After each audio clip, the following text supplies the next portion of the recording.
Yo, yo, yo, what's cracking, everybody? So recently I received a comment on my latest video about some of my thoughts when it comes to studying Spanish grammar, asking me to do a video where I talk about my Spanish process, or at least more videos where I speak Spanish. I'm not going to speak Spanish in this video because I want to be as accurate in my description as possible when it comes to describing what did I do to learn Spanish as a native English speaker.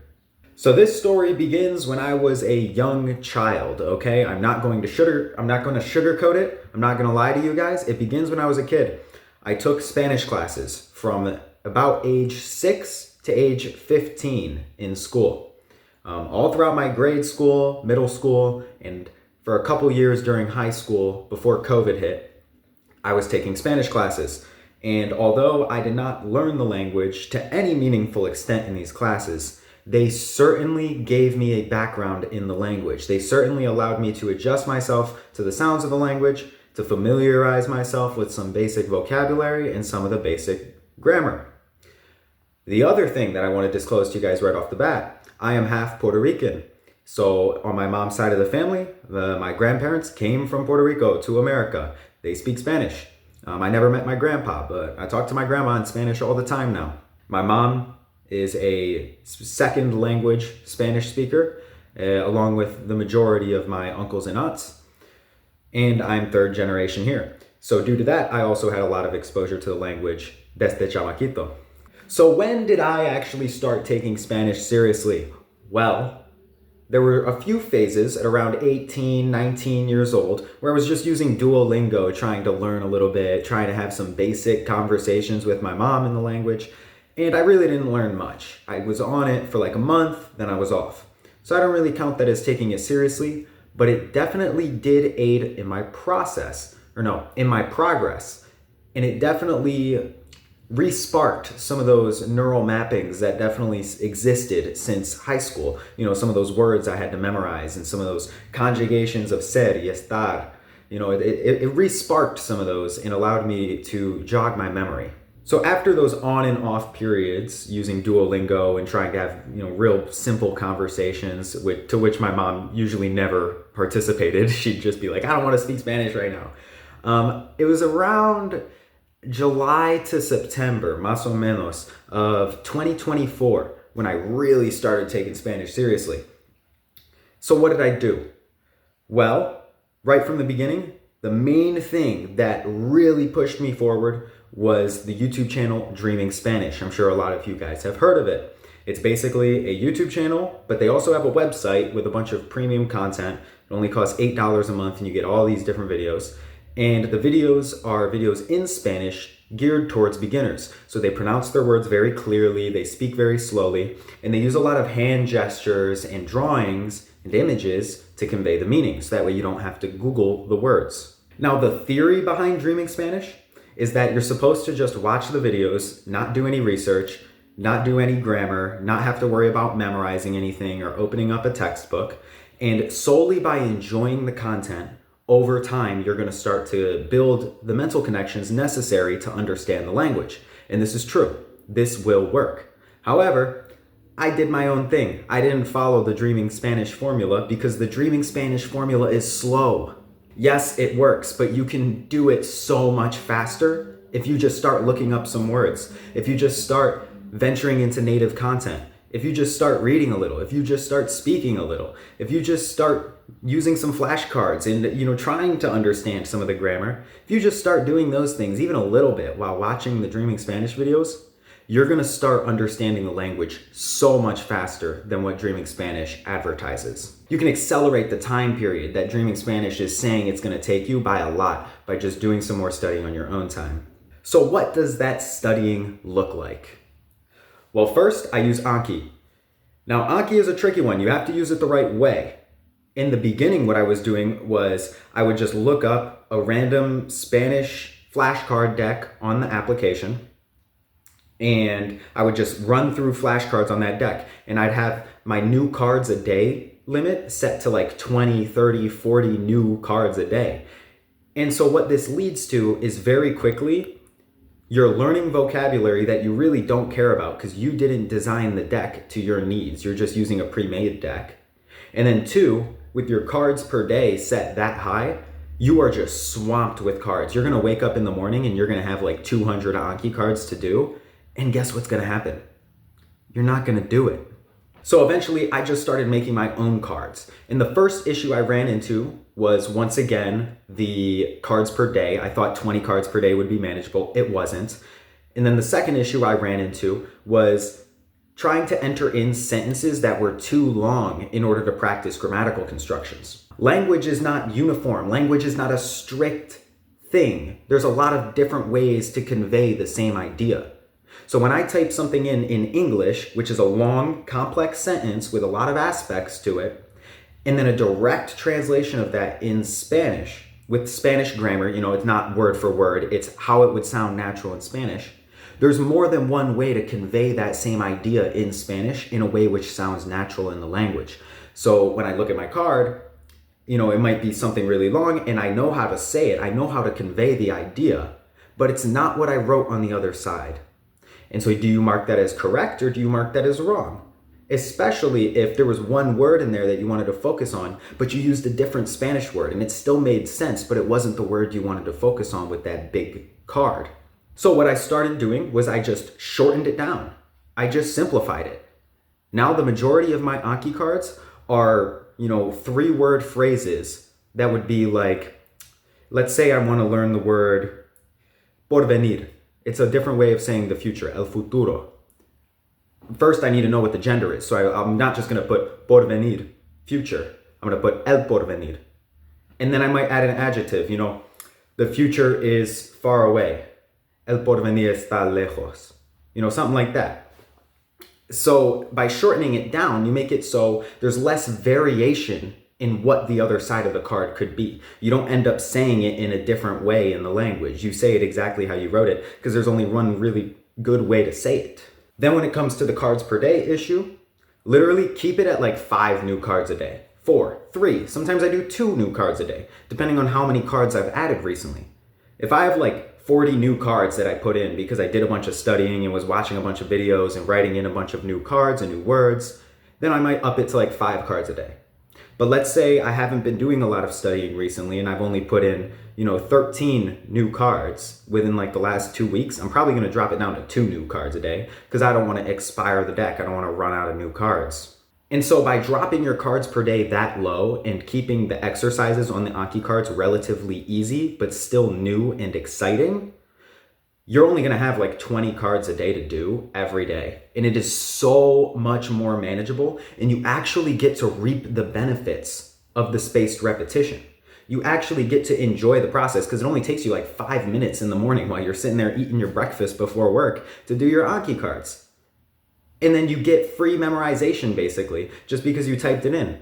I can't even tell you the amount of times I've said something to somebody just straight out of an Anki card. I'm speaking an Anki card into existence in my Spanish conversations. Or I'm sitting there looking for a word and I'm like this close to making up a word that sounds like Spanish, and then boom, I remember an adjective for that word, or I remember a synonym for that word thanks to my Anki cards. The only issue you can really run into is because you don't know the Spanish language that well when you're making your Anki cards.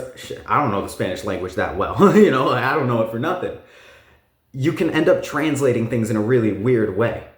So all of a sudden, your Spanish translation of something, although it's grammatically correct, it's just not fluid. It's not the way a native speaker would really say it. So if you have any doubts, always run it by a native speaker before you start memorizing it, because then you're just committing something to memory that is completely wrong. An easy example I have of this is the phrase darse cuenta. For the longest time, I thought this meant that something is difficult. Honestly, I don't even really remember where I got that idea from. I just thought it meant that. And so I put that in my Anki and I was just memorizing it. And then I was using it in my conversations all the time, like me da cuenta esa cosa. Like that thing is difficult for me. Pero no significa eso. It significa otra cosa. Significa realizar, literally to realize. It means, and it's reflexive too. It's not like me gusta, it's reflexive. You do it to yourself. Me doy cuenta, I realize. So now I've had to retrain my brain to memorize this new meaning of something and basically uproot the old meaning because I didn't double check it. But that can also be aided by simplifying the cards. The less words you have on that card, the less of a chance you're going to screw it up. So keep it simple with the Anki cards. Keep your number of new cards per day small, and they will serve you very well over the long term. The third major thing that I did, which helped me immensely, was right from the beginning, I started using italki to speak to native speakers. This is one thing Dreaming Spanish highly discourages, and I am not in agreement with that at all. What I will say is, in order to really have a conversation, you need to have some foundation. If you go into an italki lesson barely knowing how to say the color blue, and you don't know how to understand the questions that the person is asking you, you're wasting your time, and you're just gonna frustrate yourself with nothing to gain on the back end of that frustration. You have to have a base, and that base comes from really easy, comprehensible input, like what you will find with Dreaming Spanish. So I do recommend listening to content like that or watching content like that on a platform such as Dreaming Spanish before you start speaking to a native speaker, whether it be in real life or on a platform such as italki. However, I absolutely do not think that you need to have 1,000, 2,000, 3,000 hours of input before you start to speak. If anything, I would be frustrated. Tengo ganas de hablar. I want to speak. I want to get it out there. I don't care if I don't sound perfect. I don't care if I make mistakes. I want to start talking to people. That's what motivates me. That might not be what motivates you. Maybe you just want to be able to understand podcasts, or you just want to be able to read good literature in the language. You don't really care about having deep conversations with people. But guess what? I do. I don't feel like I'm making progress unless I'm able to say new things and I'm able to understand and actually form meaningful connections with other people in the language. So that's why I started to speak rather quickly. As I told you, I started learning in July to September. That was like the phase where I really started taking it seriously. I gradually just increased my Spanish volume, and I started to speak around November. So about 2 months into that. And as I said, I already had a strong foundation in the language going into learning it seriously. So for you, it might take a little longer. It might take 3 to 6 months before you really feel like you can put enough sentences together and understand people well enough to start having conversational tutoring. And that's perfectly fine. You don't need to jump into it super fast, but you also don't need to wait a million years to start. And I think by starting a little bit sooner, you start getting that feedback quicker, and you start having those oh shit moments where you realize, wow, I'm actually using this language. And those moments are so motivating. So then I'd say it was around December to January where I really started to distance myself from Dreaming Spanish more, maybe closer to February. So at this point, we're looking at 4 or 5 months into the learning process. And I really started to dive into native content. Now, here's where certain people differ, because it all depends on what your tolerance is for incomprehension. Me, I have a really high tolerance. I could be driving in the car, listening to a podcast and only catching 1 or 2 sentences every once in a while, and it doesn't bother me. I can still just sit there and listen to it. Whereas other people, it would frustrate them and it would annoy them, the fact that they're not able to understand the content that they're listening to. If you're that type of person, then just scale it back, go to something easier, continue with the beginner content. For me, it doesn't bother me. If it just turns into noise and I'm not picking up anything, it's fine. It doesn't matter because I know I'm going to tune back in and I'm going to start catching something later. So I think that graduation from beginner-friendly content and content adapted for learners to content that is actually for native speakers is huge. Clave, absolutely key. Because without that, you're never going to be able to understand how people actually use the language when you go to use it in the real world. You have to dive into that native content eventually. And if you don't understand it off the bat, don't beat yourself up for it. I would pause videos, rewind, try to listen to what they're saying. If I don't understand what they're saying, I'll put on the captions. And then I'll rewind again with the captions off and be like, okay, now I got it. If there's words in there that I don't know that catch my ear because I've heard them before, but I still don't know what they mean, they've been floating around in these videos for a while and I just haven't caught on, I'll stop and I'll Google it. And then if it's something that I can see myself using, I type it into my Anki deck. These are all things you can do. You could watch the Spanish video just for enjoyment, especially if it's like a video from Luisito Comunica, if he's not in a Spanish speaking country, in a different country, then I'll just watch it for enjoyment because I understand the majority of it. And even if I don't catch like 10, 20% of what he says, I still just enjoy the video. I don't want to work that hard while watching it. But if it's somebody who's a lot more technical, or maybe they're talking much more quickly, then yeah, I'll stop and I'll really like Google things. Or if it's a longer podcast where, I can't understand them, but there's just a lot of vocabulary that I'm not catching. If I'm sitting at my computer, I'll stop and I'll Google the stuff. Things that I don't know yet, different constructions, and then I'll type them into my Anki deck. So then really what it comes down to after that is just rinse and repeat. Rinse and repeat. You just got to do it for a while and you will get better. So then the other thing I want to mention is reading. I do read in Spanish, but not all the time. There's a book that I really like in English called The Alchemist. It was originally written in Portuguese, and so I got a Spanish translation of it, Alchemista, and I was reading it. When I first started reading it, it was like June, and I was barely able to understand it. Now I can understand it a lot better, but there are certain things that I just don't get. There's a lot of very poetic vocabulary in there. So I actually gave it to my grandma, and she's reading it now. But what I would recommend is starting with NonFiction. There's an app that I picked up from the YouTuber Bilingüe Blogs. You probably know him if you're interested in learning Spanish. And it's called Despertar Sabiendo.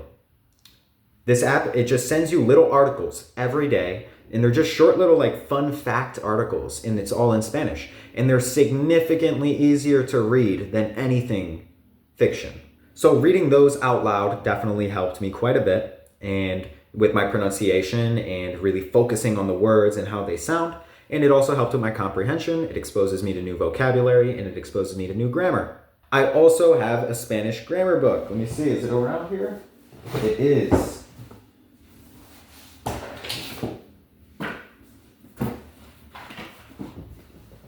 This one right here.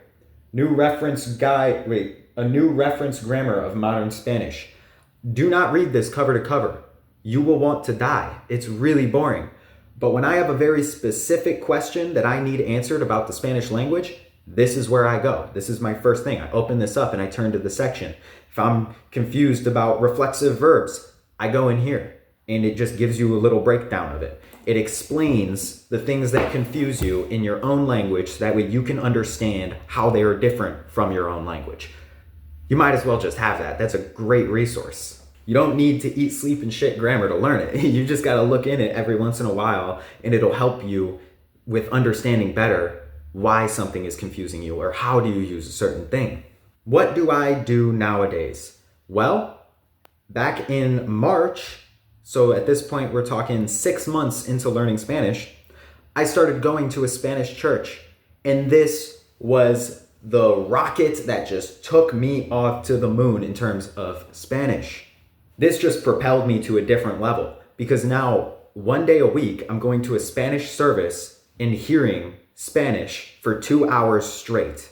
And not all of it's comprehensible, but it's 2 hours straight of Spanish. And while I'm there, I talk to people in Spanish. The majority of the people there are Spanish speakers, unless they're around my age, in which case they're usually a native English speaker.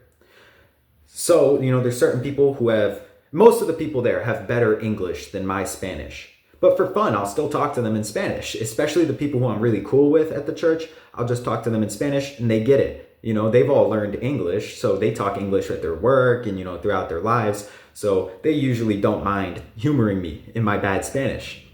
And then the pastor of the church doesn't really speak much English at all. And so when I'm talking to him, it has to be in Spanish. And he's Venezolano, like he has a really thick accent. He's an older guy from Venezuela. Thick accent, so it gets tough to understand him, but my ears have started to attune to his voice in particular. And then when I take, Bible study classes with him or something like that, it's just one-on-one conversation with the guy, and he's just explaining the Bible to me in Spanish. All the handouts he hands me are in Spanish, all the papers about the Bible. So I'm sitting there reading along with him as he reads off this paper in Spanish, talking to him, asking him questions about the Bible in Spanish, and then going to the service where I'm getting 2 hours of Spanish.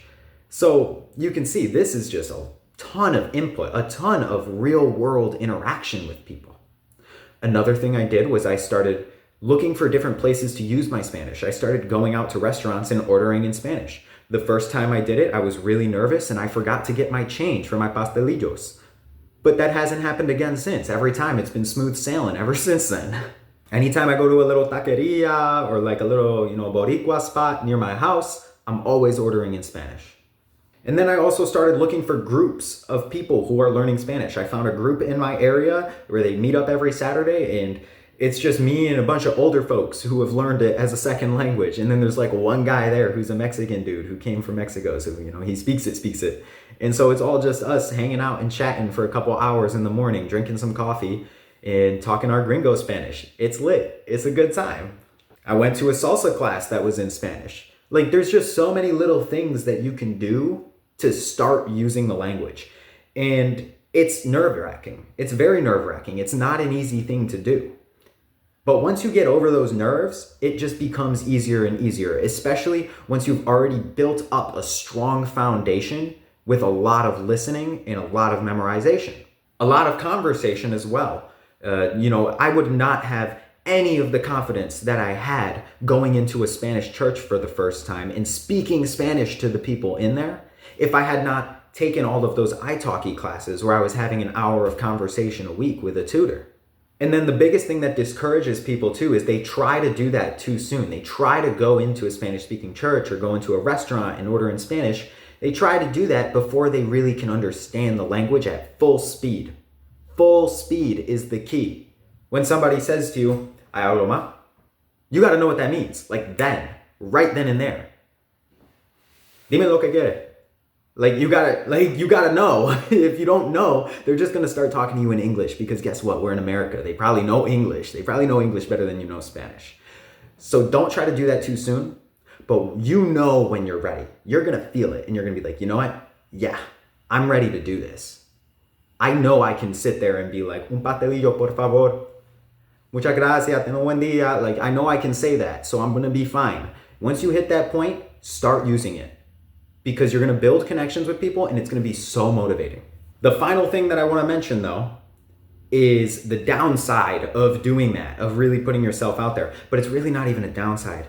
It's the amount of embarrassment you're going to have.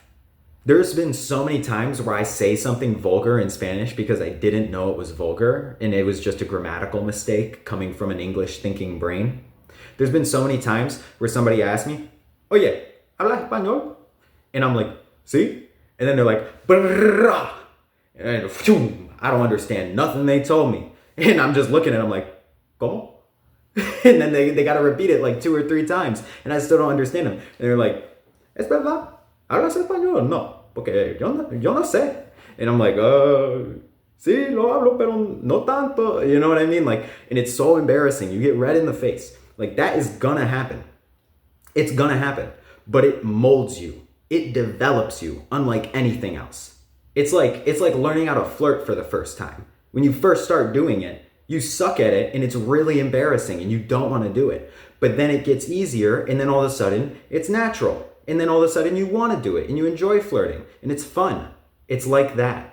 At first, you're going to feel anxious. You're going to have tons of anxiety and you're gonna fuck up a lot. There's times where I'm laying in bed at night going to sleep and I'm just like, "Oh, why did I say that? Oh, that was so bad." It happens all the time, honestly. It happens pretty regularly that I do that. But it's just part of the process. It's the downside. But the upside is so beneficial because you are going to have so much character development on the back end of that it is just so profoundly worth it. You're going to build so many connections. Your brain is going to be thanking you from all the new neural connections and neurogenesis happening in there. And you're just going to feel great once it's over with, or not even once it's over with, as you're doing it, because despite the bad times, there's so many good experiences you're going to have by learning Spanish. And this is coming from somebody who's not even that deep into it yet. I've only been really learning it for 9 months, and I can already say that with certainty. So yeah, I hope y'all got something useful out of this video. This has been my journey with Spanish, 9 months in. I think it's 9. Is it 9 months? Más o menos, 9 meses. Pero I hope you guys liked it, and I hope you got some benefits from hearing what exactly was my process going down the timeline of my first like 6 to 9 months learning the language. What did I do to get to where I'm at right now? Maybe it'll work for you. Maybe you find a different method. There's no one uniform method to learn a language. But what the one uniform truth of learning a language is consistency. Whatever you do, you're going to have to do it for a while. So just buckle in and enjoy the ride. All right. Thanks for watching the video, and I will catch you next time.